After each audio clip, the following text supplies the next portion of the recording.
అసలు ప్రత్యేక హోదా అన్నది ఆంధ్ర రాష్ట్ర ప్రజలకు ఎంత ముఖ్యమైంది. ప్రత్యేక హోదా మోడీ గారు 10 సంవత్సరాలు ఇస్తామన్నారు తిరుపతి వేదికగా. ఎప్పుడు 2014లో, ఇప్పుడు 2025. 10 సంవత్సరాలు అయిపోయినా ఒక్క సంవత్సరం ప్రత్యేక హోదా కూడా ఇంతవరకు ఇవ్వలేదు మోడీ గారు. ప్రత్యేక హోదా వస్తే మనకు రాయితీలు వస్తాయి, ట్యాక్స్ బెనిఫిట్లు వస్తాయి, కాబట్టి వేల కొద్ది పరిశ్రమలు వస్తాయి. దానివల్ల లక్షల కొద్ది మన బిడ్డలకు ఉద్యోగాలు వస్తాయి. కానీ 10 సంవత్సరాలుగా ప్రత్యేక హోదా మోడీ ఏమో ఇవ్వను అంటున్నాడు. మొదటి టర్మ్లో చంద్రబాబు గారు ప్రత్యేక హోదా సంజీవిన అని అన్నారు. ప్రత్యేక హోదా కాదు, 70,000 కోట్లతో స్పెషల్ ప్యాకేజ్ తీసుకుంటున్నామని చెప్పారు. తీరా చూస్తే చంద్రబాబు గారు దిగిపోయే టైంకి ప్రత్యేక హోదా లేదు, స్పెషల్ ప్యాకేజ్ అంతకంటే లేదు. ఇక జగన్మోహన్ రెడ్డి గారేమో మెడలు వంచి ప్రత్యేక హోదా తీసుకొస్తాం అని చెప్పారు.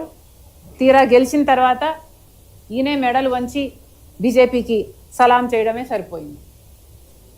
ప్రత్యేక హోదా అసలు ఊసే లేకుండా పోయింది. ఎవరూ మాట్లాడటం లేదు, ఏ పార్టీ మాట్లాడటం లేదు, ఏ ఎంపీలు మాట్లాడటం లేదు. అసలు అదేదో బూతు పదం అన్నట్టుగా, అసలు ప్రత్యేక హోదా అన్న పదం డిక్షనరీలో లేనట్టుగా వ్యవహరిస్తున్నారు.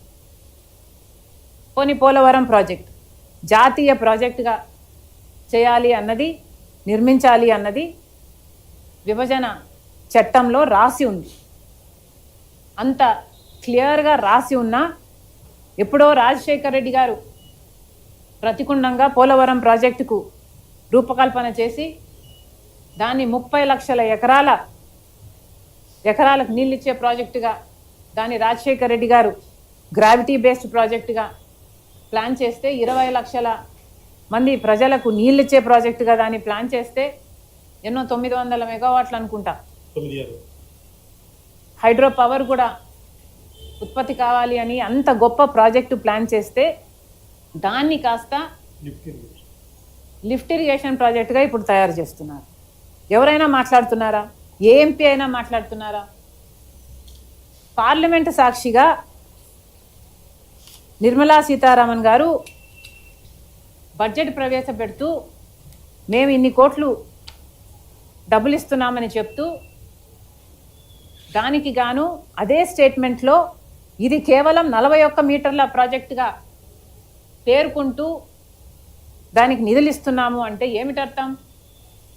అంటే ఇది ఒరిజినల్గా రూపొందించిన 45 మీటర్ల ప్రాజెక్టుగా మేము చేయడానికి ఇష్టపడటం లేదు, మీరు 41 మీటర్లకే దీని వాటర్ స్టోరేజ్ కెపాసిటీని తగ్గించుకోకపోతే ఈ నిధులు రావు అన్నట్టు వాళ్ళు చెప్తుంటే, ఒక్క ఎంపీ నోరు విప్పలేదు. అసలు ఇది లిఫ్ట్ ఇరిగేషన్ ప్రాజెక్ట్ అయిపోతుంది, ఇది గ్రావిటీ బేస్డ్ ప్రాజెక్ట్ కానే కాదు, పోలవరం మాకు జీవనాడి, మీరు ఇలా చేస్తే దాంట్లోంచి జీవం తీసేస్తున్నారు అన్ని ఒక్క ఎంపీ కూడా మాట్లాడలేదు. నిన్న కూడా on 4th 12 అంటే 4వ తేదీ మొన్న మినిస్ట్రీ ఆఫ్ జలశక్తి వీళ్ళు ఇచ్చిన ఒక ఆన్సర్లో ఈ ప్రాజెక్టు టోటల్ కాస్టు 30,000 కోట్ల 436 మాత్రమే అని పేర్కొన్నారు. ప్రాజెక్టు కాస్టు 55,000 కోట్ల నుంచి 33,000కే ఎలా కుదించబడింది?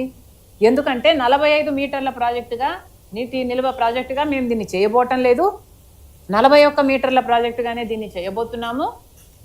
25,000 కోట్లు R&R ప్యాకేజ్ ఎవరికైతే అడిషనల్గా సెకండ్ ఫేజ్లో కొంతమంది అన్నట్టుగా ఇవ్వాలనుకున్నారో అది మేము ఇవ్వబోవటం లేదు, ఈ ప్రాజెక్ట్ సైజును తగ్గిస్తున్నాము, ఇది 194 టీఎంసీ ప్రాజెక్టు కాదు 114 టీఎంసీ ప్రాజెక్టుగా మాత్రమే మేము దీన్ని పరిగణలోకి తీసుకుంటున్నాము అని చెప్పకనే చెప్తున్నారు.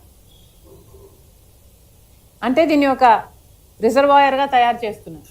అయినా ఒక్క ఎంపీ మాట్లాడా? ఒక్కరైనా ఎత్తారా ఈ టాపిక్? ఎందుకు మాట్లాడటం లేదు? మరి మీరు ఎంపీలుగా ఎందుకున్నారు? పోలవరం ప్రాజెక్టు లాంటి ప్రాజెక్టుకు కూడా మీరు పనికి రాకపోతే మరి మీకు ఎందుకు పదవులు?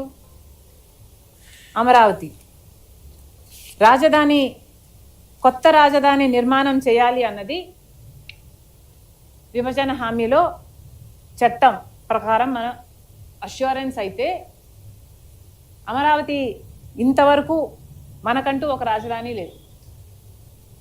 అమరావతి ప్రాజెక్టు, అమరావతి రాజధాని ఇప్పటికీ కూడా చంద్రబాబు గారు చెప్తున్న దాని ప్రకారం అయితే 91,000 కోట్ల నిధులు దీనికి కావాలి అంటున్నారు.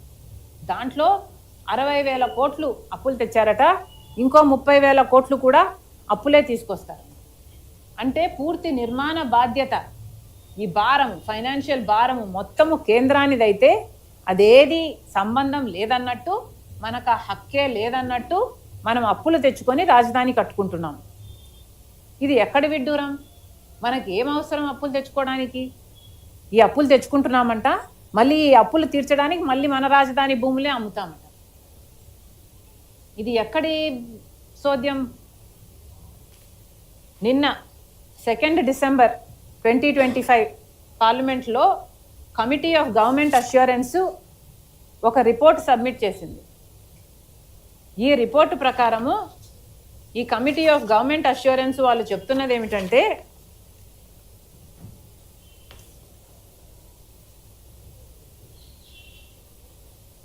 అసలు గవర్నమెంట్ ప్లాన్స్ ప్రకారము రాష్ట్రానికి, ఈ రాజధానికి ఏదైనా మేలు చేసే ఉద్దేశం మీకు ఉందా లేదా?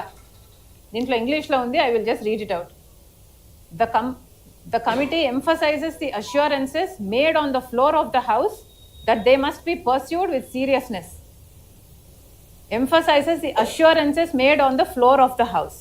ఇది ఏమిటి అంటే, చంద్రబాబు గారు 2019లో అధికారంలోంచి దిగిపోక ముందు అరుణ్ జైట్లీ గారు ఫ్లోర్ ఆఫ్ ద హౌస్లో చెప్పిన మాట ప్రకారము 51,000 కోట్ల రూపాయలకేమో చంద్రబాబు గారు డిపిఆర్, అమరావతి డిపిఆర్ పంపించారట.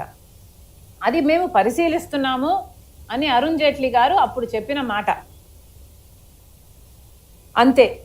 దాని తర్వాత 2019 నుంచి అసలు కేంద్ర ప్రభుత్వానికి, రాష్ట్ర ప్రభుత్వానికి అసలు సమన్వయమే లేదు అన్నట్టు ఈ కమిటీ చెప్పిన దాని ప్రకారము అమరావతి ఒక జాతీయ ప్రాజెక్టే. అమరావతి ప్రాజెక్టుకి తొలుత కేంద్రం హామీ ఇచ్చిన ప్రాజెక్టే. కానీ ఇంతవరకు ఏమీ జరగలేదు. ఎందుకు జరగలేదు అని ఈ కమిటీ ఆన్ గవర్నమెంట్ అష్యూరెన్సెస్ వాళ్ళు తయారు చేసిన రిపోర్ట్లో మొన్న అడుగుతున్న మాట ఏమిటంటే, the committee questioned whether the current government plans to release additional funds as reported and whether any financial roadmap has been established to support the state. It also raised concerns about the state's increasing borrowings. అంటే అప్పులు చేస్తున్నారు. The committee is raising its concerns ఎందుకని అప్పులు చేస్తున్నారు అని, and the lack of the visible revenue generation mechanisms to repay such debts. ఈ అప్పులన్నీ ఎలా తీరుస్తారు అని అడుగుతుంది ఈ committee. The lack of visible revenue. Members also stressed that this situation has been repeatedly raised in Parliament and that the central government must honor its promises. Central government తను ఇచ్చిన ప్రామిసెస్ను honour చేయాలి అని ఈ కమిటీయే చెప్తుంది. కమిటీ ఆన్ గవర్నమెంట్ అష్యూరెన్సెస్ అని మొన్న December 2వ తేదీన. మరి ఏం చేస్తున్నారు? బీజేపీ ప్రభుత్వం ఏమైనా చేస్తుందా? మన ఎంపీలు ఏమైనా అడుగుతున్నారా? మనకి ప్రత్యేక హోదా